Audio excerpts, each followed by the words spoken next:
Run, we've done it. We're in the new thing from Ford. The darn Ford Bronco.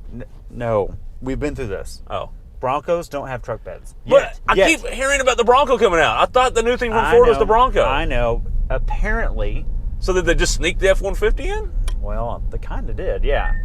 So, but this is just a refresh though. This isn't all new. Oh no, this is all new. All new. Like how much new? 97% new. 97% new. How do they figure out that percentage? Like what's the 3% that's not? I'm wondering, is it doorknobs? Is it hardware? Is that like parts? Is that like total body weight? Like what is that? I'm not sure I believe. Because like the drivetrains are the same. Some of them. Pretty much, yeah. This one is. This is a 3.5. So how can it be 97% new? I don't know. It's just what they're telling us. Okay, exterior. What do you think? I think it looks awesome. I do too. I think it's really handsome. It's a handsome truck. So I think at first glance and in pictures, in photos. Yes. This is one of those vehicles in photos. It doesn't do it justice, interior or exterior. Right. But luckily there's 11 grills for this truck. So you can take your pick. 11 grills. So, okay, so this particular trim is a Lariat. Yes, right? Which is my favorite of the gauntlet. The Lariat's a sweet spot to me. And during this environment we're in, some people have talked about that thing we don't want to mention that we're in. Yeah, that thing. Oh, yeah. It's hard to get new vehicles. So Ford hasn't, a lot of these aren't out yet. Right. But we found one, and where did we find it? Mike Brown Ford in Granbury, Texas. Darn right we did. Go check him out. Charles Brockman's your guy. Heck yeah. So, Kenny, on the exterior, I agree. I just think everything it's buttoned up and it looks really good. But it's in the details, though, right? Like yeah, it is. It's the headlights look really good. Mm-hmm. The LEDs around the headlights look awesome. I like how it goes in the fog light area now. Exactly. And there's a fog light down below as well on this particular model. Yep. This grille has that wide kind of C-bar. On either end, which C-clamp, C-clamp, whatever you want to call it. I think it looks great. It's not too ridiculous. I don't feel weird driving this truck. No one's looking at you weird like you do in a Raptor or something like that. It's just a nice thing to drive. One of the things I like about the exterior is on some of the older generations, the previous gen and the generation before that, there was that little the chin spoiler. Oh yeah. And it stuck out and it was fixed and it was always there and it looked ridiculous. If you needed to go off road, you had to unbolt it. It worked, but it was in the way for anything ground clearance related. This one is actually actuated with the little electric motors. Amazing. Yeah. Like a Porsche almost. Like you get to a certain speed and it comes down. It's pretty cool. And it has active grille shutters as well. Yep. So they've really paid a lot of attention to Aero in this truck. What do you think about all the stuff they've done in the bed back there? That's pretty cool too. So everybody's doing trick tailgates. What tricks does this one do? Well, it has a spot for a C-clamp to clamp down a piece of wood if you might need to cut off the end. So it's a better working tailgate. It does not have the old man step, but that's okay. This particular model doesn't. This particular model, right. I do like that. So there's something the other two are doing I don't like right now. So Dodge's top tier trick tailgate is like a 60-40 split. Yeah, it's ugly looking. It's got a line right there. I'm not crazy about that. Yeah. And then, although I'm sure it works well, I'm just not crazy about it. Oh, yeah. And then GM has the mobile home doorstep that rolls out. Yeah. Right? My issue with both of those, and we don't live in winter states, but if we lived in Michigan, my first thought is, where's the rust going to show up? And where's the moisture sticking? Yeah, that's a good point. It's one more hardware hinge that needs to be greased. This is just a tailgate. It drops remotely. It is actually dampened. It is dampened. Which is nice because ours don't do that. Yep. I wish they did. Yep. It's just the right amount of tailgate. It's smart features, remote locks, remote releases. Yep. It's also got little headlights. It's also got tie downs built into the tailgate, so you can extend your load a little bit. Oh yeah, and you know what else they do? On the bottom of that, yes, go ahead. Bottle opener. Bottle opener. Yes. Hold my beer. All right. Pretty cool. Interior. Man, can I ask you a question, Craig? Yeah. Ram is killing it these days. Ram has invested some money there, and it's paid off. Their interior is impeccable. I think they put everybody on notice, and they listened, and they responded. I think Ford answered that. Do you think they matched that? I would say that. I would say they at least matched it. I don't know if it's better yet. This one's really comfortable. Yeah, it is. Yeah. It's laid out really well. I love the center stack in the Ram, but I don't like the portrait. I like the landscape. I like my screen tilted sideways instead of up and down. So this one does have the 12-inch screen, the optional 12-inch screen. The standard is an 8-inch though, which is basically the old one. Right, it's the old good one. Really clear resolution. Really clear resolution. Yeah, this is Sync 4, nothing's lagging. If you've ever dealt with Sync before, we're not the biggest fans of Sync. This Sync works. No complaints. Thank you for finally making that work. Now, if we had this for a month, we might find some things we don't like about it. Yeah, we've already found a few things. There's a few things we don't love, but compared to the other market out there, the best is Uconnect still. But this is really close. I'm not having functional problems with this one like I did with Sync 3. Because it's not laggy, it's more intuitive and just works better. It's not making you mad. It's also got a trick shifter. Yeah. You want to explain that trick shifter? So you can hit a button, and this T-handle shifter, console shifter, will fold down flat. But you don't like T-handle shifters. So I don't. But you like this one? No, I don't. So then you can fold this out and you have a workstation. Couldn't you just put a column shifter on to do that? Yeah, what's funny about this is they say that it has the fold-down shifter to save room to make a workstation. The irony of it is, though, if you had a column-mounted shifter, or how Ram does it with a dial, or a lot of other Ford vehicles right now, then you don't even have to have this stupid thing in the way. That's a good point. And then you just put another cup holder there. And we're Americans. We like cup holders. Oh, you can have two more cup holders. You got to put your big gulp in there. Oh, your Sonic exactly. 40, your Route 44. We're in Texas, so the Route 44. Right. Yeah. Right. All digital instrument cluster. What do you think? I don't like digital clusters, but I like this one. You do like? Okay, why? Resolution is really good. The animations between are really high res.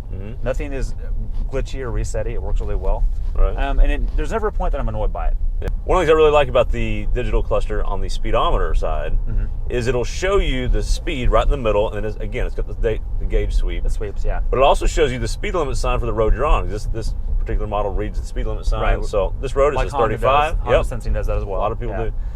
It tells you where that speed limit, it puts a little mark on the sweep. Right. So you can know when you go past it or below it. That's pretty you cool. can tell how much fun you're having in that zone. Well, you should never break the speed limit, Brian. Well, that's why we brake check. Exactly. We're called brake check to keep everyone in check. Exactly. Check your brakes. I like the finishes a lot. Yeah. I love on the door panels how they have, this is actually, it feels like urethane, but it looks like a textile. Yeah. The way they finished it. Yeah. It looks really cool, kind of like a denim almost. It does. And then I like that cool. as the door handle goes up, it tapers up to a switch plate for the door lock over here, the memory seat over there. That's pretty cool. Kind of just a design element that I like. So this is the interior. I would say is a lot like the exterior. Again, on pictures, it doesn't look great. Right. It's in the details. But when you get inside it, it looks. Oh, this works really good. This is nice. Yeah. It's all in the details. They've done a really good job with it. Yeah. And as a cohesive package, I like it a lot. I'm not going to say it's better than Ram though, because Ram's interior game is on point. It's as good as. I'm not going to say better. Yeah, I'm not going to say better either. If you get into a Longhorn versus a Lariat, I think these are going to be. Yeah. Pick your flavor. One thing I do want to point out, last interior thing, there's the recirculating air button. Yes. Normally it's got the it shows the air moving inside the car. Right. This one shows an outline of a truck. That's really cool. It's actually a regular cab pickup truck. Well, yeah, but at least you know it's a truck. Yeah, and that's pretty cool. That's pretty cool. That's a little detail that most cars don't get. All right, Brian. Okay, Craig. Switched. You know what time it is? It's time for dynamics. Let's do this. That means mash it.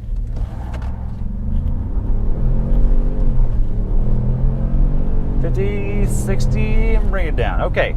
Woo. So that was traction off. Yep. Rear diff not locked. Yep. And traction control was still pedaling it the whole time. Yeah. Which is a little frustrating. Because there's a lot of engines in the F-150. There's like 6 of them. Yes. This one, we ended up with what? The 3.5 Ecoboost. Yes. Which is the second generation. Yeah, not the high output one though. No, not the Raptor one, not the Platinum one. But this one makes how much? 400 horsepower, 500 torque. 500 pound-feet of torque. That's more than the 6.2 in the GM. It's more than the Hemi. It's insane. It's nuts. And this is not tuned. This is stock. 500 pound-feet of torque. Yes. Okay. Can we talk about it a little bit, because I'm historically not a fan of. You don't like the turbochargers. A lot of people don't like the turbochargers. No. And Ford recognized that and left a Coyote as an option. It is an option. But let's talk about the Ecoboost a little bit more. Okay. This is the first 3.5 that I've driven that I really like. What? What about my Ecoboost? That's a great 3.5. Well, Gen 1's great. I don't have enough spark plugs in my pocket. Oh, okay, that's to ridiculous. make it to work and back. That's ridiculous. Okay, every oil change or every other or whatever, it's too many. But when it runs right, it runs great. I'm just saying. Oh, it's fast. It's beat every truck. Mine also doesn't have a fake V8 sound. I'm just saying. This is a fake V8 sound. But if you've driven the previous gen Ecoboost, the 16, 17 kind of era, the augmented engine sound in that is the worst thing I've ever heard. I never noticed that back. It is terrible. You're being hypercritical. It drones, yet it's still fake. Drives me insane. Doesn't sound like a V8 or a V6. I don't know what it sounds like. Okay, but we're not talking about that. We're talking about this one. This one sounds like they took a little bit of Coyote, put it in a can, threw it in that speaker over there. You're good. Okay, but so you're not an Ecoboost fan, but you sounds like you kind of like this one? This feels more V8 than any other Ecoboost I've driven. And what just the fuel? The power delivery is very low. Power delivery. Yeah. So there's no. Now you do still hear the turbos. You can swell the turbos at low RPM. Yeah. But paired with the 10-speed, it's doing really well. It's quite seamless, and it will pull all the way to redline. It doesn't fall off like some turbos do. This is an example of anyone can drive this and not be offended by it. No. And it still has a huge towing number. It's still fast. Yeah. does all the truck stuff you need, but man, it's so agreeable. You're talking about why an F-150 is so popular to begin with. Which, by the way, since we started, we've sold. I think they've sold like 100 more of them. Yeah, can I throw some numbers at you real quick? Yeah, go ahead. They sell 2,400 of these a day. That's one every 35 seconds. So they really need us to make this video so people will buy more. I don't think so. They've got it covered. Okay. In the time of this review, they've probably sold 30 or 35 units. It's insane. It's insane to me. Yeah, that is. And by the way, that's 24 hours a day, all 7 days a week, all the time. 365. And by the way, it's been the number one selling vehicle in the United States. Yes. Not car, not truck, right. vehicle for, I don't know, since, basically the beginning of time. Pretty much, yeah. So there's that. Okay, I also want to go back to, before we leave dynamics, engine options. So there is a 3.3 liter base V6. Yep. And then you get a 2.7 liter Ecoboost V6. Which is a great engine. Which makes like 325 horsepower. Yeah, 400 torque. That's pretty big good. Number. That's actually a really good engine. Yeah, it's a really good option. And didn't cost that much more. It's cheap, yeah. And then you get the 5 liter Coyote. Yep, which costs $2,000 now to get that. Yeah, but it makes 400 horsepower now, and how much torque? 410 or 420, something like that. Yeah, 410. And 410, but we're being told it has a belt-driven oil pump. And cylinder deactivation. I'm not sure that I like that. A lot of people aren't going to be fans of that. No, everybody else has been doing it forever. I'm sure they figured it out. I'm sure there's a method to turn it off, and maybe it's not so bad, but the ones if you want a V8, though, that's what you got to get. And which is a little disheartening. But I will say, as a V8 fanboy, I like the 35 a lot. So then that's the next engine, the 3.5, which we're running right now, 400 horsepower, 500 torque. And then there's the 3 liter Power Stroke diesel. Which I don't know why it exists. Which I don't think anyone has figured out why it exists. If you're watching this, I want you to tell us why you got the 3 liter Power Stroke, why you need it, why it's better than any of the gas options. So anyways, maybe we'll find out in the comments. Yeah, let us know in the comments below, because it does get better fuel economy. But barely. But only like on the highway. Yeah. It's expensive. But this gets 24 on the highway. And this tows more than the diesel does. And then there's one more engine option.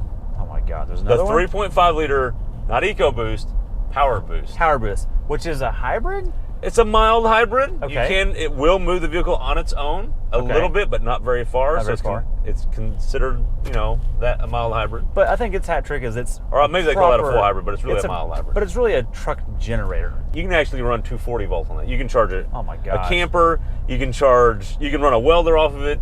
You can do just about anything you want off that. So when the apocalypse happens, you can charge an electric car off of it.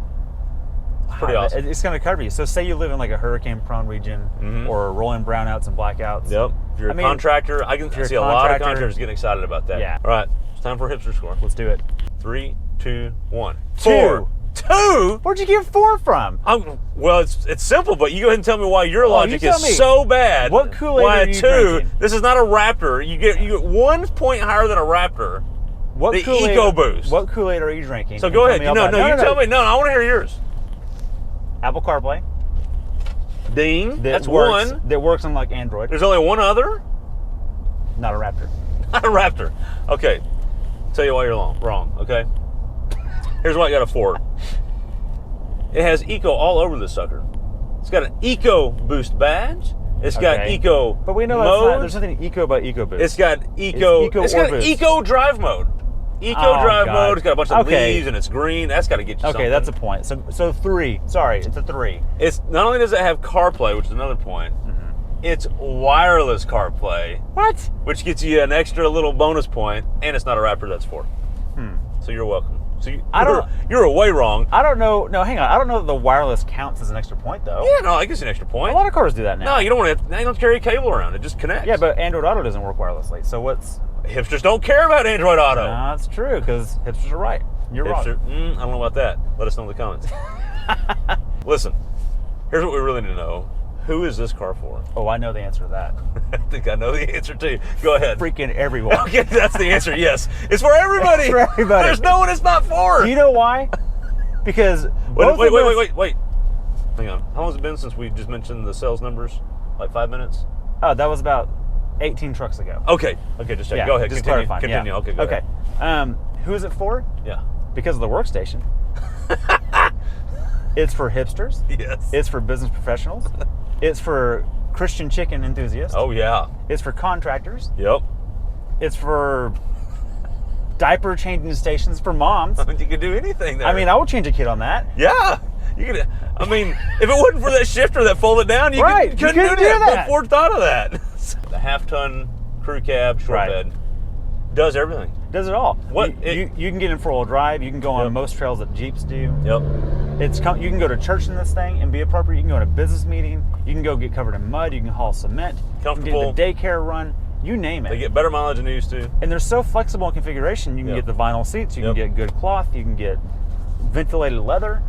I mean, it's for anybody. So really earth-shattering, groundbreaking news. We've trucks are great, and they're pretty cheap actually. And it's for everybody. So let us know which F-150 you're getting, how you would spec it, why you got it that way. Why Craig's hipster score was wrong. No, why it was right. So anyways, with that, one of the things I also want to do is because you know what everybody else on YouTube does, Brian? What's that?